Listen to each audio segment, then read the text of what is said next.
Olá, seja muito bem-vindo ou muito bem-vinda ao nosso curso de Introdução à Lógica de Programação. Hoje nós iremos abordar os operadores.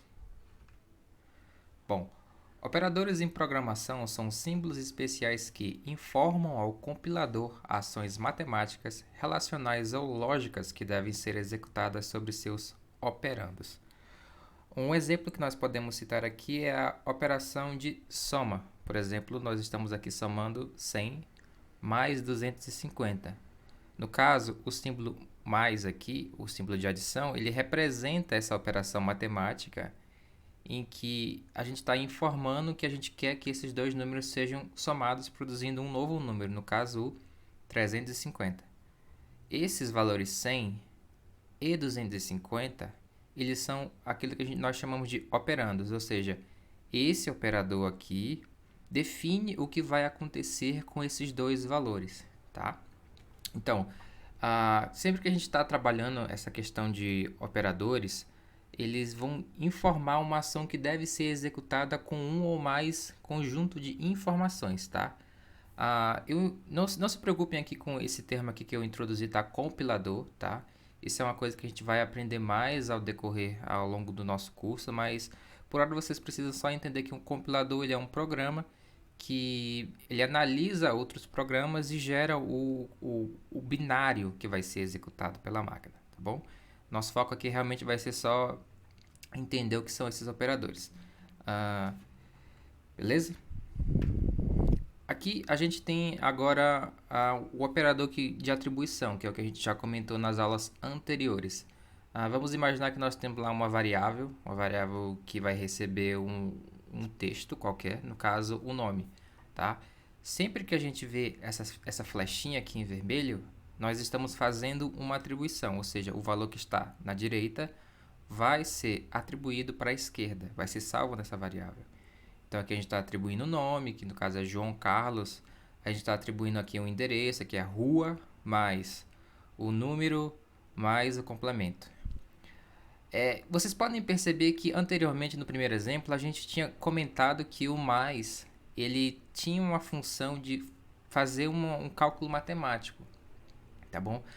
Mas aqui existem algumas situações em que esse mais aqui ele vai representar uma união de um valor que pode estar numa variável ou que pode ser um outro texto qualquer com um outro texto. Tá? A gente vai ver isso aqui mais pra frente, mas por enquanto não se preocupem com isso, tá bom? Nesse caso aqui, o que tá acontecendo? Existe uma variável chamada rua, tá bom? Que eu estou juntando o valor dessa variável com esse texto aqui, tá?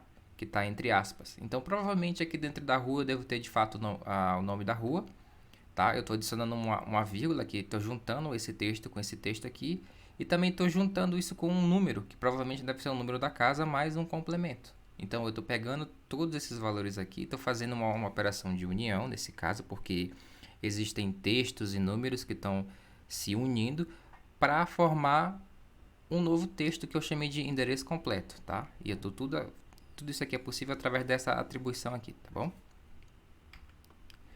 Existem aqui outros operadores que nós chamamos de operadores relacionais. Esses operadores são utilizados para realizarem comparações entre dois ou mais valores, tá?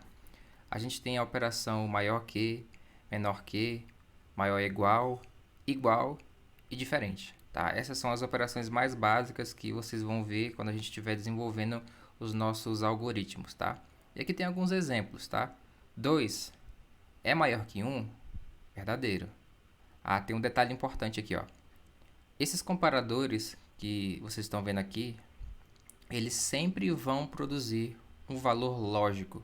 Esse valor sempre vai ser ou verdadeiro ou falso.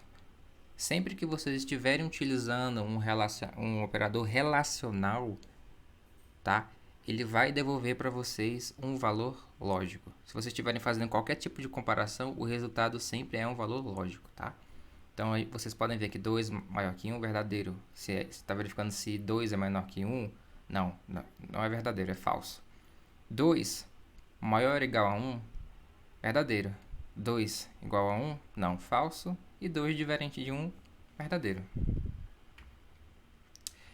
A gente também tem aqui os operadores lógicos, tá? Que eles vão ser utilizados, em sua grande maioria, combinados com os operadores relacionais, tá bom? Então, a gente tem o operador e, que a gente chama de conjunção. O que esse operador faz? Percebam que aqui eu tenho duas operações. Eu estou fazendo uma verificação se 100 é menor que 10 e 10 é igual a 10. Nesse caso, desse lado aqui, lado esquerdo, nós sabemos que 100 não é menor que 10. 100 é maior que 10. Então, logo, o resultado lógico dessa operação aqui vai ser falso. Enquanto que o do lado da direita, o resultado é verdadeiro. Mas sempre que nós temos a letra E, ele obriga que todas as operações que estão sendo analisadas por esse E aqui sejam verdadeiras para que o resultado final também seja verdadeiro. No caso, a gente teve aqui que 100 não é menor que 10. Logo, se 100 não é menor que 10, a gente está utilizando um E que obriga que tudo seja verdade para que o resultado final seja verdadeiro. Nós temos o resultado falso. Ou seja, essa expressão inteira aqui é falsa porque 100 não é menor que 10. Ok? Agora vamos analisar o operador OU, tá bom? O operador OU, ele é um pouco mais simples de entender em alguns casos que o operador e se, por exemplo, nós tivermos um lado da expressão que for falso e o outro lado da expressão que for verdadeiro, essa expressão é considerada verdadeira porque ela só necessita que uma das suas partes seja verdade. Nesse caso, a gente sabe que A não é igual a B, mas que B é igual a B. Ou seja, logo, se uma das partes é verdadeira, a expressão inteira se torna verdadeira. Ok? Então, vamos voltar aqui no exemplo anterior e vamos analisar como se nós estivéssemos utilizando aqui o OU, em vez de utilizar o E. A gente sabe que 100 não é menor que 10. E sabemos que 10 é igual a 10. Logo, nós temos que esse lado aqui é verdade e esse lado aqui é falso. Se nós inserirmos o OU no lugar do E, essa expressão inteira se torna verdade porque uma das partes, por si só, já é verdadeira. Então, o OU, ele tem essa característica que apenas uma das partes da expressão precisa ser verdade para que ela toda seja considerada verdade. Beleza? E por último, nós temos a expressão de negação, tá? Voltando ao primeiro exemplo aqui, 100 menor que 10 não e 10 igual a 10, sim, essa expressão interna aqui do parêntese, ela é toda falsa por causa desta parte aqui, que nós comentamos anteriormente.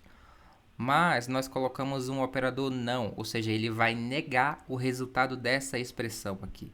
Se aqui ele categorizou como sendo falso, e ele está negando esse valor aqui, ou seja, ele está querendo que o valor final seja o contrário do valor produzido aqui dentro, logo essa expressão inteira se torna verdade, ok? Se nós analisarmos agora aqui em cima, vamos imaginar que esse nosso segundo caso aqui, tá? Nós já sabemos que essa expressão aqui vai ser verdade porque B igual a B. Vamos imaginar que nós colocamos um parêntese aqui e outro aqui e na frente nós colocamos um não. Essa expressão ela vai deixar de ser verdade porque o não vai negar esse valor aqui, ou seja, ele vai querer que esse valor que saiu como verdadeiro seja colocado como seu oposto. O oposto de verdadeiro é falso, logo esse resultado aqui seria falso, ok? Então, esses operadores lógicos, eles têm essas características que nós vamos utilizar principalmente com os operadores relacionais, para quando a gente quiser fazer algum tipo de validação. Geralmente a gente vai utilizar isso muito em alguma parte do nosso código que talvez tenha um desvio de fluxo, ali como a gente viu na operação se não, beleza? E por fim, nós temos os operadores aritméticos. Só um adendo aqui, pessoal. Existem momentos em que, para reforçar, esse operador aqui vai representar a operação matemática de adição. E em outros momentos, ele vai representar uma junção de valores que geralmente nós vamos ver isso acontecendo quando nós estivermos trabalhando com valores textuais, ok? A operação de adição todo mundo já conhece, bem básica, subtração também, multiplicação também e divisão também. O grande diferencial aqui, eu acho que talvez sejam essas operações de mod e div, tá? O mod, ele representa o resto da divisão inteira. Ele é bem específico, resto da divisão inteira, ok? Aqui tem um exemplo aqui que eu deixei para vocês. Nós temos aqui 3 dividido por 2, tá? Nós sabemos que 3 dividido por 2 vai dar um 1 aqui, que vai gerar esse 2 para a gente aqui, tá? E vai sobrar 1, tá? A gente sabe que se a gente continuar essa divisão aqui, vai dar uma fração aqui, enfim, uma fração bem grande aqui, tá? Mas o nosso objetivo aqui é apenas os valores inteiros, não os valores reais, tá? Então, o mod, ele vai sempre focar em devolver o resto da divisão inteira, ou seja, ele vai te devolver 1 aqui, por exemplo, nesse nosso caso, tá? Sempre vai ser assim, resto da divisão inteira, nunca o resto da divisão real, ok? A gente tem aqui a operação de div também, que ela é focada em devolver sempre a divisão inteira, ou seja, nesse caso aqui ela devolveria um 1 e não o valor real dessa divisão, porque a gente sabe que vai dar 1, alguma coisa aqui, a divisão de 3 por 2, ok? E a gente tem a operação de exponenciação, também é bem básica. Outra coisa interessante que a gente precisa lembrar é que existe uma hierarquia das operações, tá? Que a gente precisa seguir. Tudo que tiver em parêntese vai ser sempre executado com maior prioridade. Depois a exponenciação, depois a multiplicação ou a divisão, tanto faz o que venha primeiro. Depois a soma e a subtração, certo?